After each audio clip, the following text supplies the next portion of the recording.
Radha beauty parlour Suriya पुरानी बाजार में। आज देखिए मेरे शॉप पे बेबी बच्चे के लिए कितना अच्छा आया है।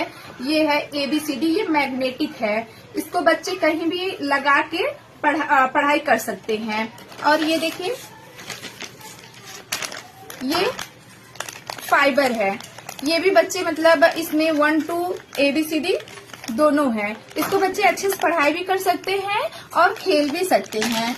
ये भी देखिए ABCD है, इस साइड 1 2 है। ये भी बच्चे अच्छे से पढ़ाई भी करेंगे और खेल भी सकते हैं। खेलने के लिए अच्छा है ये। और ये A है, क ख है। ये भी है, मैग्नेटिक है।